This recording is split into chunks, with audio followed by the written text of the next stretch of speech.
report back to you, Mr. President. The Sentinel. Stationed by the door. Your duties there. Do this door pass as many friends to the FFA. It is my duty to see that the door is open to our friends at all times, and that they are welcome. I care for the meeting room and the paraphernalia.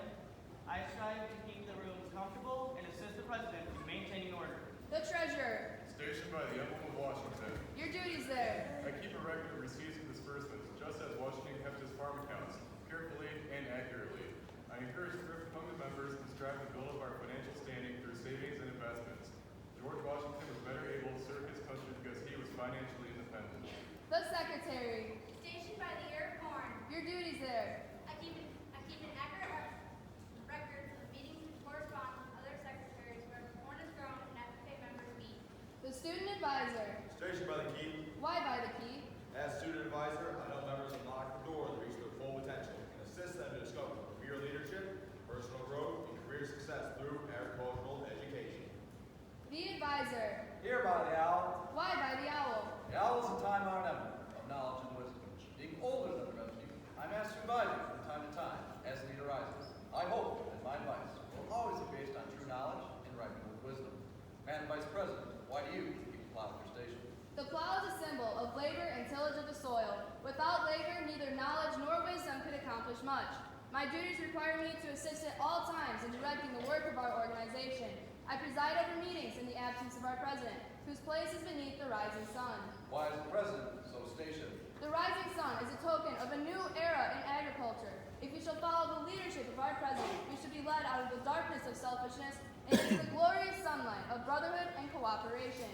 Mr. President, all officers are at their stations. Thank you, Madam Vice President. The Secretary will call the roll members. There are many members and many guests present, Mr. President. Thank you. FFA members, why are we here? I don't remember, but understand. To practice brotherhood, honor agricultural opportunities and responsibilities, and develop the qualities of leadership that FFA members possess. May we accomplish our purpose. I now declare this meeting of the Algona FFA chapter duly open to the transaction of business or attention to any matter that can properly be decided.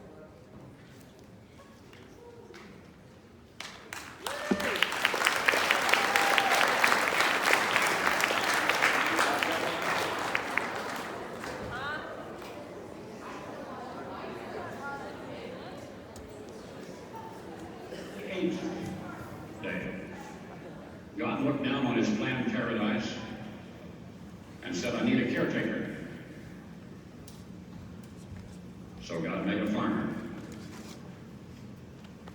God said, I need somebody willing to get up before dawn, milk cows, work all day in the fields, milk cows again, eat supper, then go to town and stay past midnight at a meeting of the school board. So God made a farmer.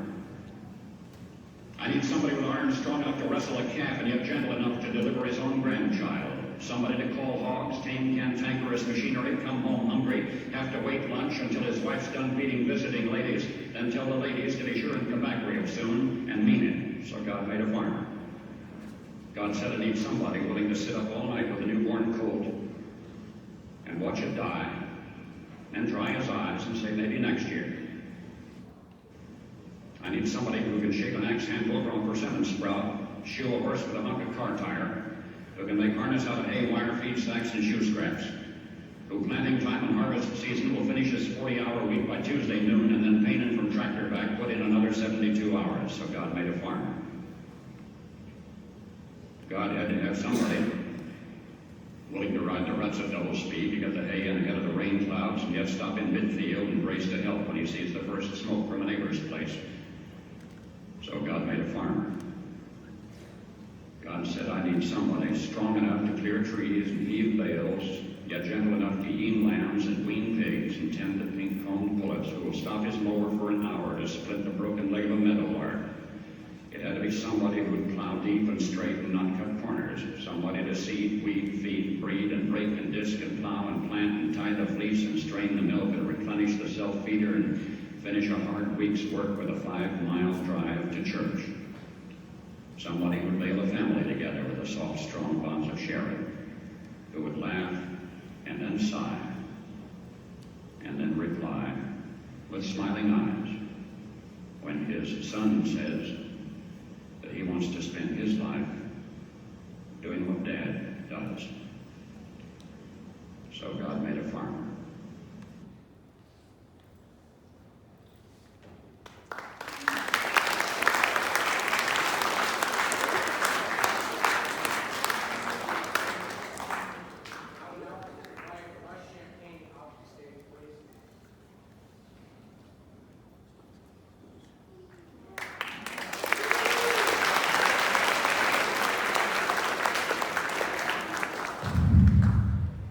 Look at that, you guys can hear me. Listen, I wanted to talk to you guys today. I wanted to explain a few things about me being here all these years. One of the things I wanted to explain is why I look the way I do. Has anybody ever seen me in a suit? I've worn suits, I had suits. I have a coat, look at, see the sticker on the back, that's for a reason. Mr. Hubbard wore one like this the other day. This one I just bought at Salvation Army for $6. Cheaper than his, but I didn't buy it for this. I bought it because I like it. I used to have one like this, and I'm going to do that. Oh, one of the things I wanted to talk to you guys about, though, is what made Mr. Champagne. Another thing I wanted to talk to you guys about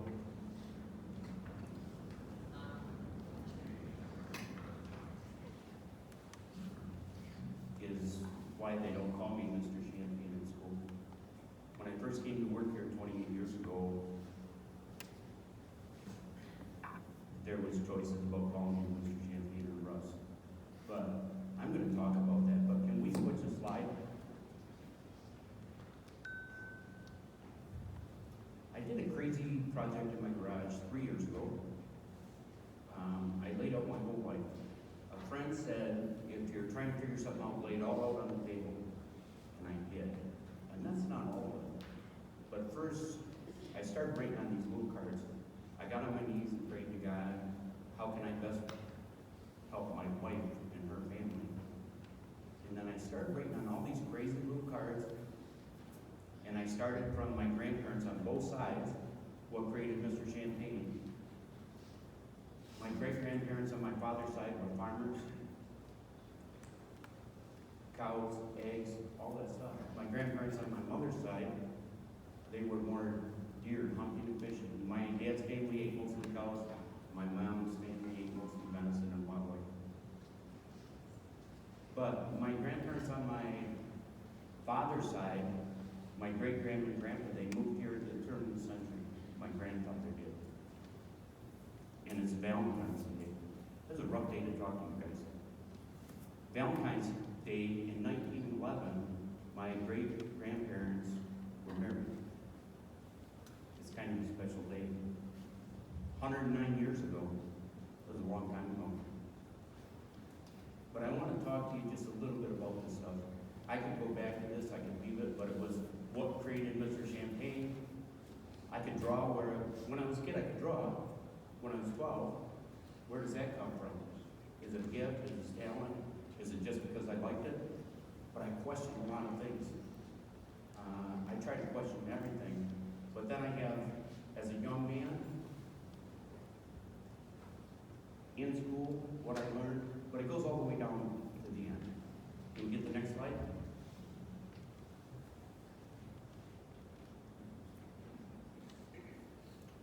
Next slide.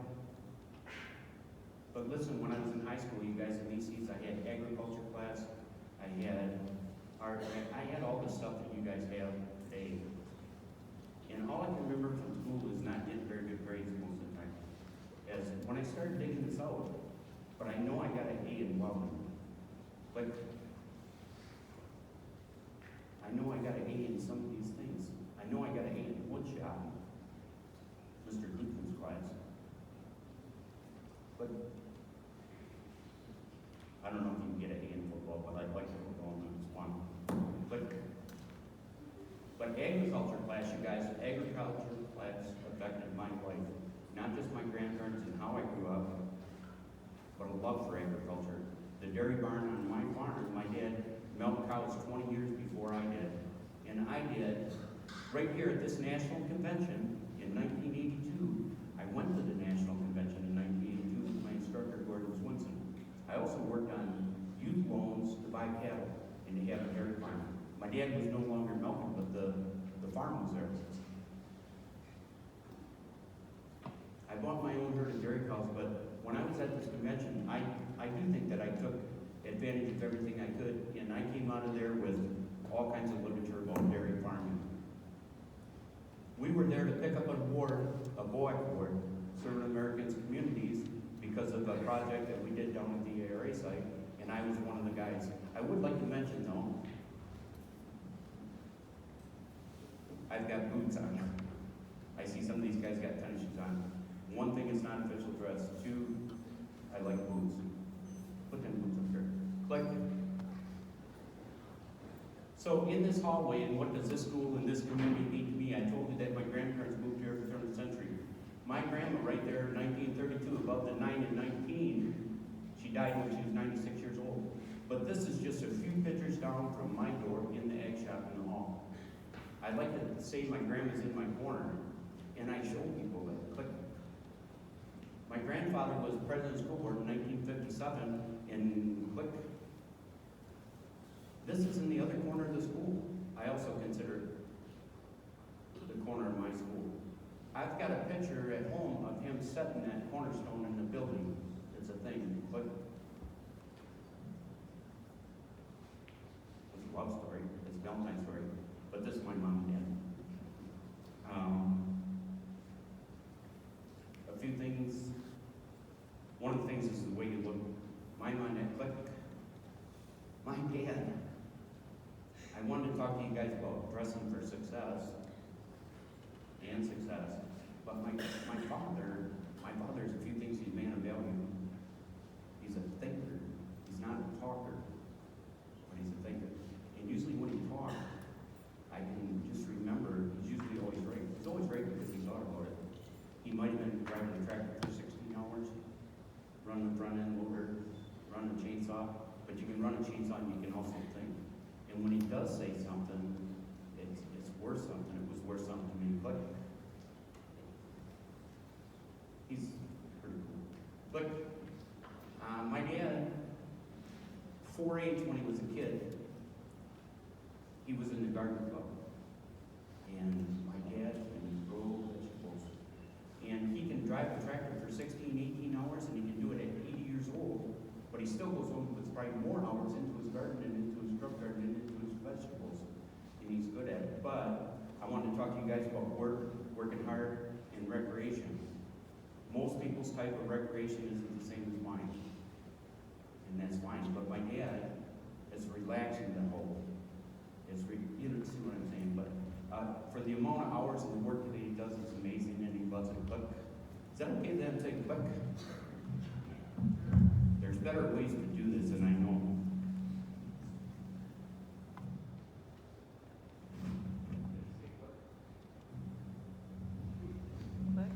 Click. So you guys, in the corner of my dad's farm is Bean Hill School. Bean Hill School, my dad's farm is named Bean Hill Farm because Nelson Bean owned that property. It's different than my grandparents' property. My great-grandparents down the road, they were born in 1911. Same year this school was built. And it's in the corner of our property. It's in the corner of my dad's property. And I grew up in the shadow of the school. Click. So out of the top of our barn, you can see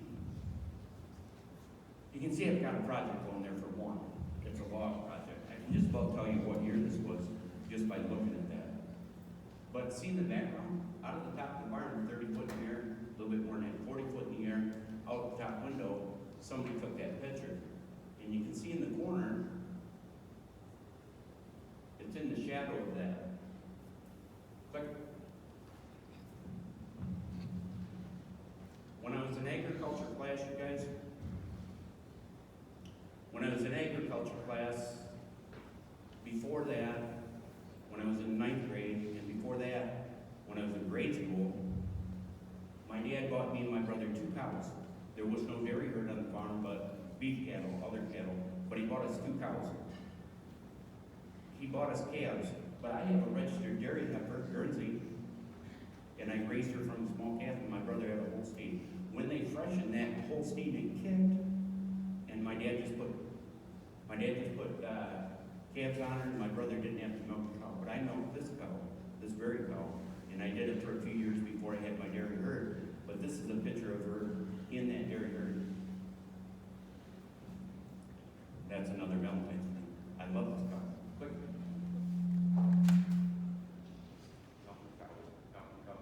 Did I lose it? Can you hear it? Milking cows, you guys. I milk cows in the same farm. I have a small herd of cattle. I'm trying to get this shirt up for a reason. But I love cows. But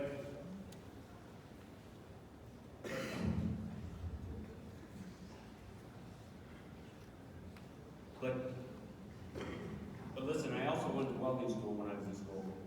So the welding picture you seen that picture, that was me turning in a project behind Earl Y. Earl Y was my welding instructor, and Earl Y, he meant the world to me.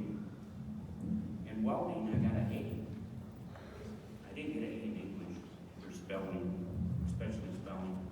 But my dad milked my cows 2 days a week so I could go to welding school. But when I came home, I still had to milk my cows. I still had to get up and work cooking. They weren't my dad's cows, they were my cows. And it was a lot, but I loved it. Like this welding truck, though, I put it together, and I did a lot of different things. I also was in business after high school. So I was milking cows after high school, running a portable welding truck, welding for farmers, welding on a lot of logging equipment. And I didn't talk about logging, but my dad had a sawmill. And he had all those things. And just growing up that way, it's kind of, you learn a lot of different things. I was in business as a young man doing signs. So I've got tons of pictures of signs that are in this community, and that was 30 years ago, and the signs are still there. I can keep doing signs, and I may, like, that's a pavilion I built on my property. It's in front of my property. I made a jig and fixture for every part. I could make these and sell them. I didn't want to be in business. This happened after I was working here, and I don't want to be in business. I put it in my pocket. I still have it. I don't know what I'm going to do with it. But I also got interested in log work. This is log picking cable. Build log picking cables. I could be in business doing log picking cables, and I think I could be good at it, and I think I could make some money. But I didn't want to be in business.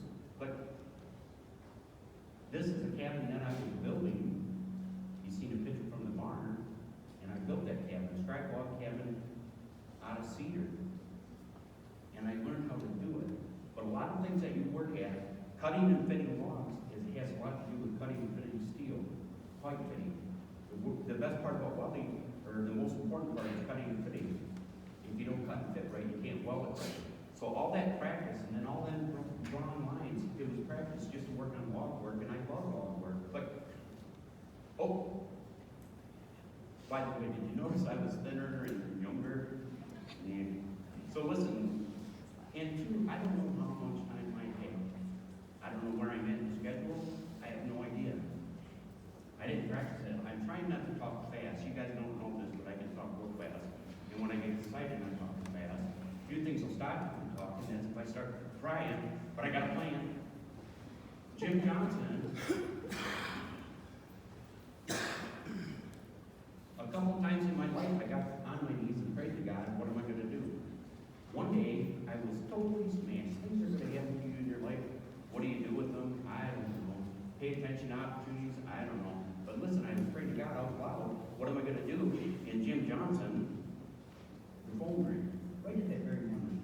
And he asked me about taking this job. Any other point in my life, I don't think I would have even thought about it.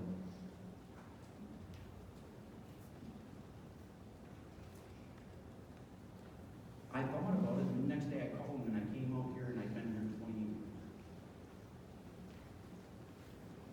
I worked with Jim Johnson. And then, too, some of the people in agriculture, Jim Johnson, he was my agriculture teacher my senior year. 10 years later, that was, I came back to work with him. I wasn't milking cows anymore. Bad things will happen in your life.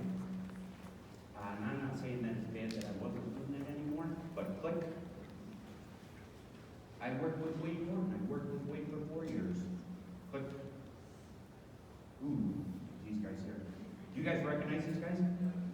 Both of them? All right. Listen, I worked with Brian Manchett. I worked with Brian Manchett for 11 years. And back on that whiteboard is what created Litter Champagne, but there's a whole bunch in the middle that is kids in school, 28 years of school. There's a lot of beautiful stuff there. But also on that board is what have I learned from the students, what have I learned from my coworkers, what have I, and you'll learn stuff your whole life. If you pay attention, if you remember it, if it's profound, but it'll affect your life. But, oh, then no. Anyways, at one point, Mr. Matchett left. You guys know Mrs. Reed? Mrs. Reed is awesome. Listen, I worked with Mrs. Reed, and she's a house of fire. It's like, she's got so much energy. But I was teaching with her, and you guys realize what my position is. I'm a paraprofessional. I work in the agriculture department. But they gave me a long 10-gallon handle. It's not just a paraprofessional. It's vocational, instructional, agri-science, yada, yada, yada, yada.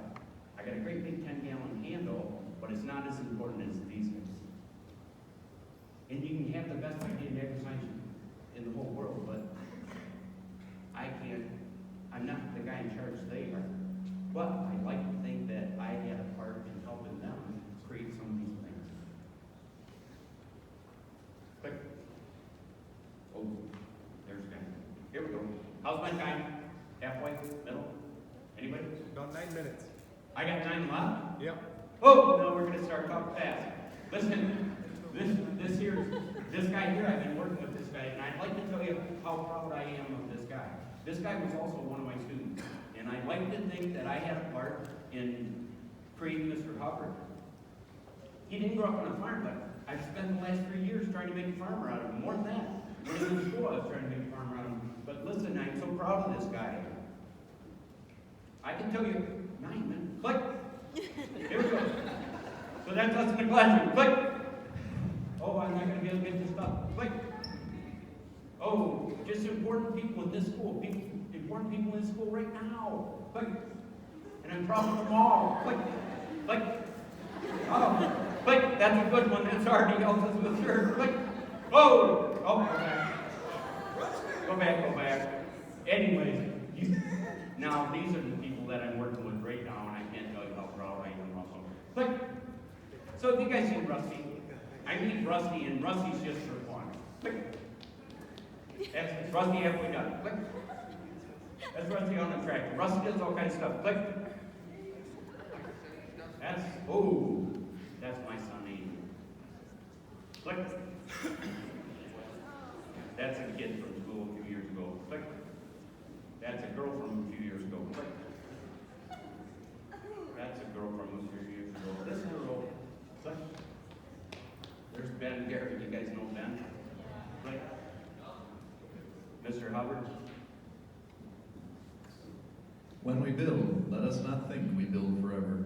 Let it not be for present delight, nor for present use alone. Let it be such work as our descendants will thank us for. And let us think, as we lay stone on stone, that a time is to come when those stones will be held sacred, because our hands have touched them. And that men will say, as they look upon the labor and wrought substance of them, see, this our Father did for us. You guys, I want to talk about this stuff just a little bit, but I found that in front of an old book that I really love, and I took it apart and I used it, and then a few days ago I was looking up stuff, but I didn't know he was an artist. I thought he was a builder, but he's an artist, and I ran across this, and art's important for me. But he's an artist. But All our dreams can come true if we have the courage to pursue them. The way to get started is to quit talking and begin doing. It's kind of fun to do the impossible. But It isn't.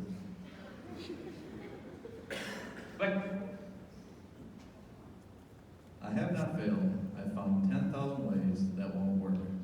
Opportunity is missed by most people because it's dressed up in overalls and looks like work. Thomas Edison. Click.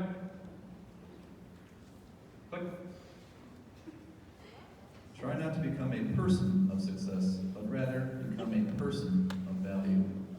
The true sign of intelligence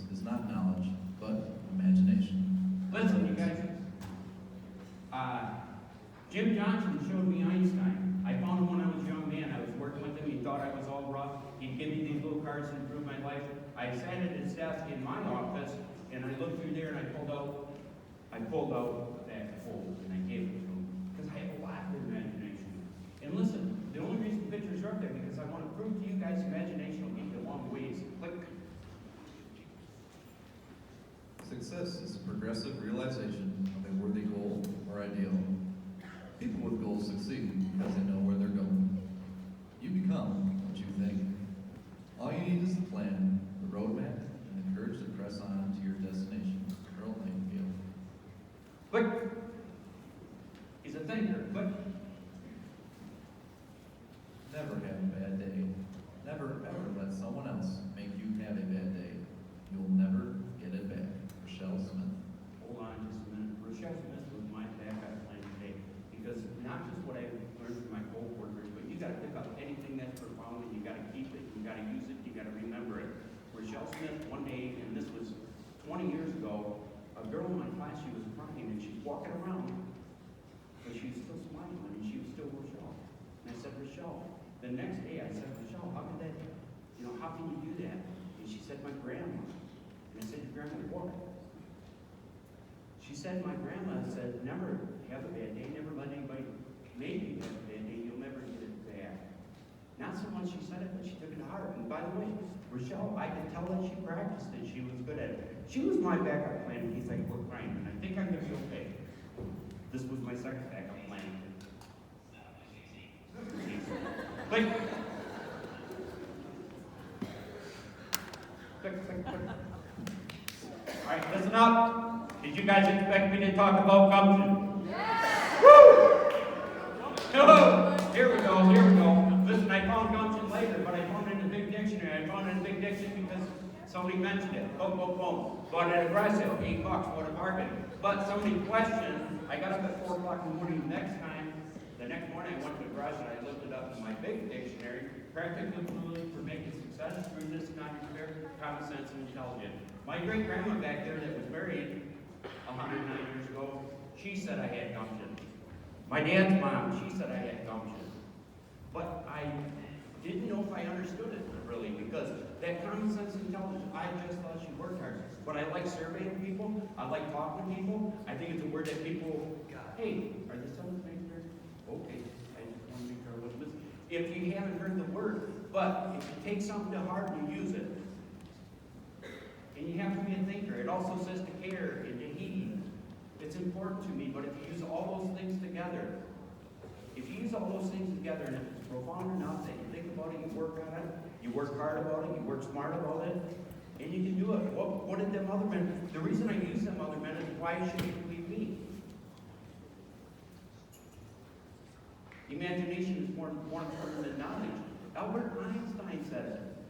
You can take that to heart, and you can find these quotes, and you can look them up. But don't look them up, read them.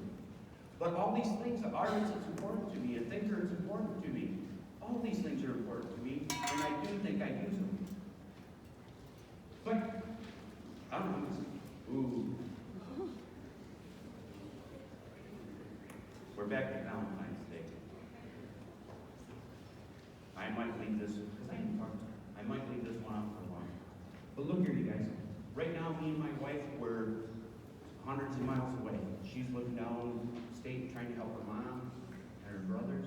As soon as I can get done here today, as soon as I can pack my truck, I'm going off. If you guys notice, you haven't seen me as much lately. I've been trying to help down there, and it's hard. It's hard, but it's important. But I want to talk about these boots. Why do you think I look away? You know why I don't tuck that boots in? Because I just itch for somebody to say, "Dude, are you a cowboy?" Because yes, I've raised calves, I've milked calves, I've dehorned cows, I've done all that stuff. And it's important to me, and if somebody does say that, I like it. Dress for success. I took that shirt off because you guys have never seen me like that, but I can get dressed up. But if I want to dress for success, you guys are going to see me in this.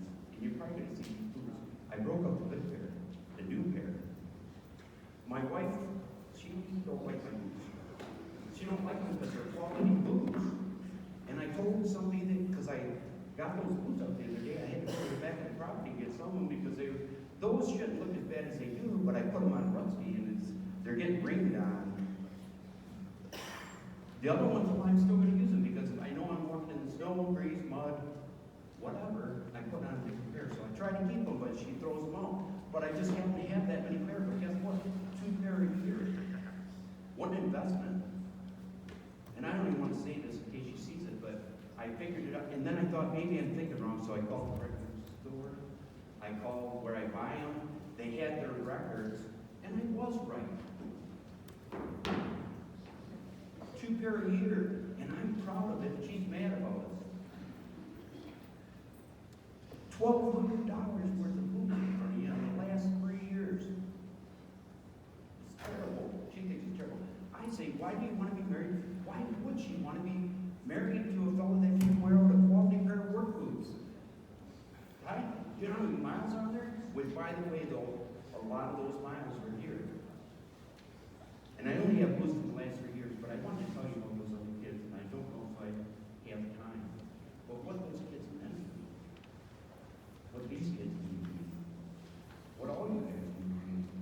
And then listen, I'd like to talk, I'm probably out of time. 2 minutes. Listen.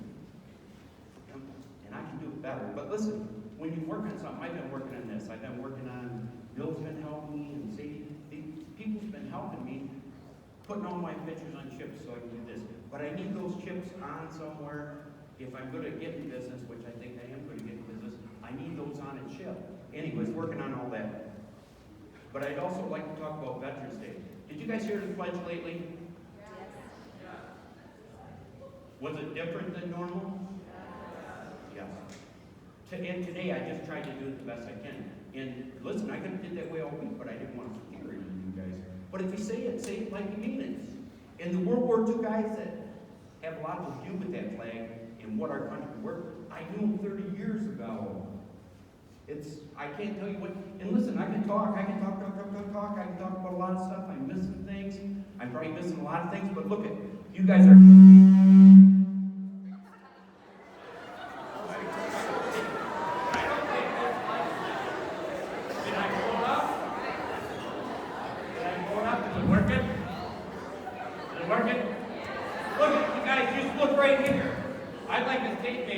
I like 8 foot because I like to build things. Down here at 8 foot, how many inches? 96. 3 of my grandmothers were 96 when they died.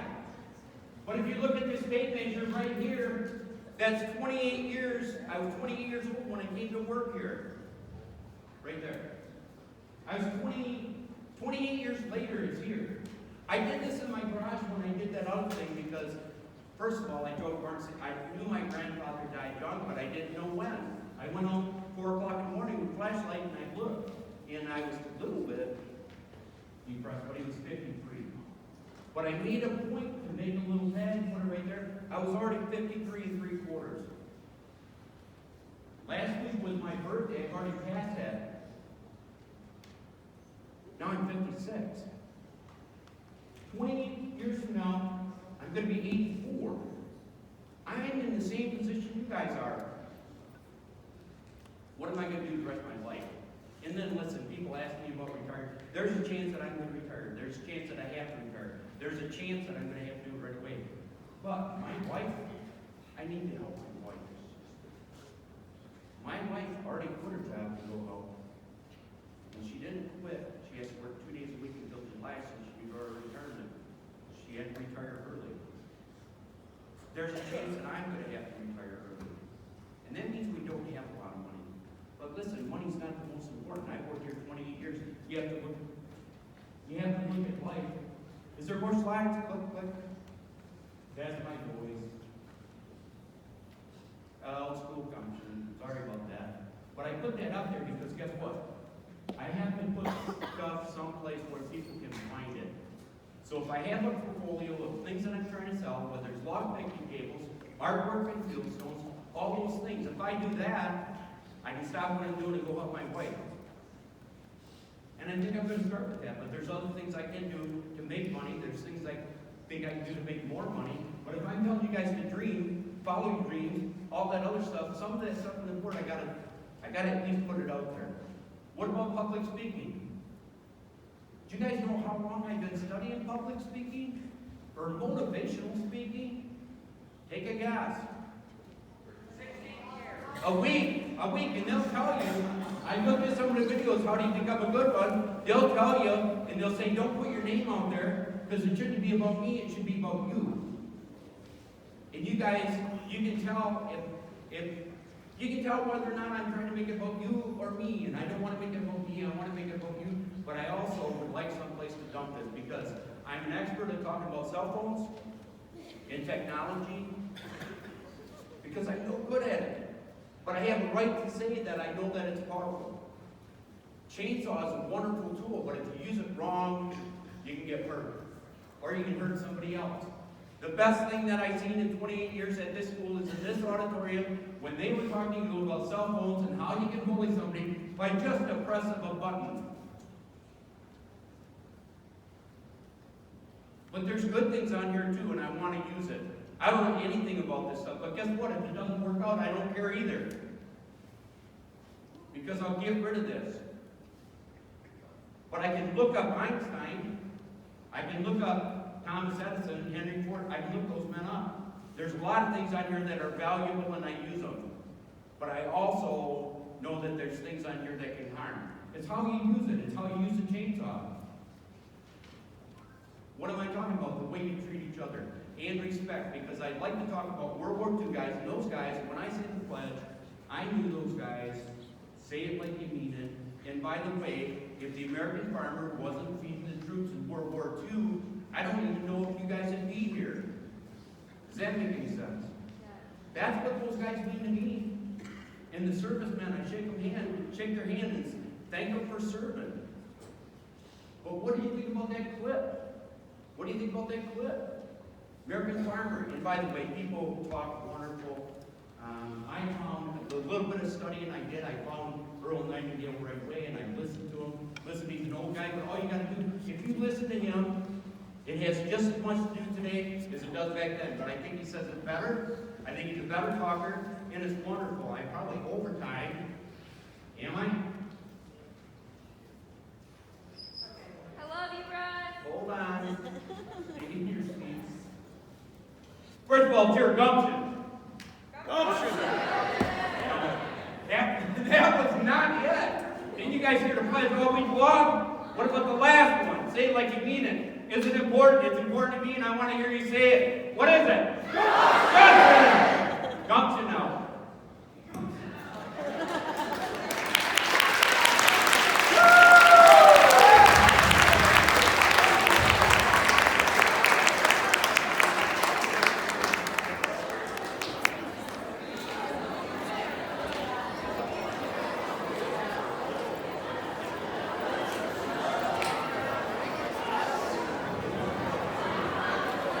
Folks, we aren't quite done yet, so we're going to run through closing ceremonies, and I think we should make a pledge of allegiance at the end of that, like we mean it. Yes, sit down and be quiet.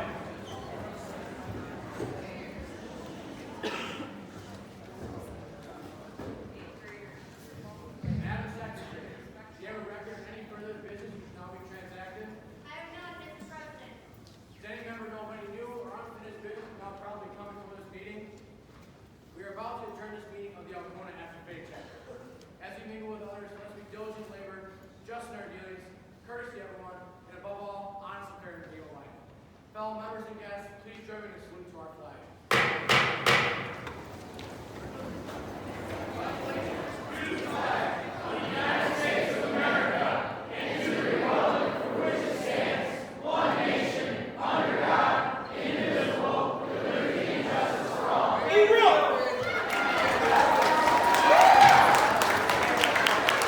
All right, folks, at this time, I got some announcements from Mr. Barber that we want to pass along. Middle schoolers, you are going to be released to lunch. High schoolers, you will proceed to your third hour. And then students in the high school participating in the focus group with Mrs. Thomas, you'll head directly there, please.